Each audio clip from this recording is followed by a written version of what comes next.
Hi കൂട്ടുകാരെ, ഇന്ന് ഞാൻ ഉണക്കച്ചെമ്മീനായിട്ടാണ് വന്നിരിക്കുന്നത്. നമുക്ക് കുറച്ച് ചെമ്മീൻ എടുത്തിട്ട് നമുക്കൊരു ചമ്മന്തി ഇടിച്ചാലോ. ഉണക്കച്ചെമ്മീൻ എടുത്ത് നേരെ എണ്ണയൊന്നും ഒഴിക്കാതെ ഫ്രൈ ചെയ്യുക. ഫ്രൈ ചെയ്ത് ആ ചീനിച്ചട്ടിയിൽ നിന്ന് മാറ്റിയിട്ട് അതിനകത്ത് കുറച്ച് മുളക് പൊടി, നമുക്ക് എരിവിന് ആവശ്യമുള്ള മുളക് പൊടി ഇട്ടൊന്ന് ചൂടാക്കി എടുക്കുക. അതിൻ്റെ കൂടെ തന്നെ നമുക്ക് തേങ്ങ ആവശ്യത്തിന് വേണം. തേങ്ങ എടുത്തതിന് ശേഷം ചെമ്മീൻ നമ്മുടെ മിക്സിയുടെ ജാറിലേക്ക് ഇടുക. അതിൻ്റെ കൂടെ തന്നെ മുളക് പൊടി ഇട്ട് ഉപ്പ് ആവശ്യത്തിനിട്ട് നന്നായിട്ടൊന്ന് പൊടിച്ചെടുക്കുക. ഇതുപോലെ ഫൈൻ പൗഡറായിട്ട് എടുക്കണം. അതിൻ്റെ കൂടെ നമുക്ക് വേണ്ടിയത് ഉള്ളി, ഒരു കാന്താരി മുളക്, കുറച്ച് വേപ്പില. ഇത് മൂന്നും കൂടെ നമുക്ക് ഈ മിക്സിയുടെ ജാറിലേക്ക് തന്നെ ഈ പൊടിയുടെ കൂടെ തന്നെ ഇടാം. ഉണക്കച്ചെമ്മീൻ പൊടിയുടെ കൂടെ തന്നെ ഇട്ട് നമുക്ക് ഒന്നുകൂടെ ബ്ലെൻഡ് ചെയ്തെടുക്കുക. അതിൻ്റെ കൂടെ തേങ്ങ ഇടുക. തേങ്ങ ഇട്ടതിന് ശേഷം നമുക്ക് നന്നായിട്ട് ഫൈനായിട്ട് അരയണ്ട, എന്നാലും ഒന്ന് മിക്സാക്കി എടുത്താൽ മതി.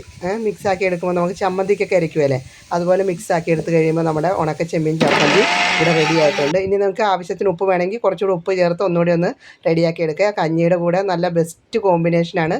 എല്ലാവരും ചെയ്ത് നോക്കിയിട്ട് ഫീഡ്ബാക്ക് അറിയിക്കണേ. ബൈ.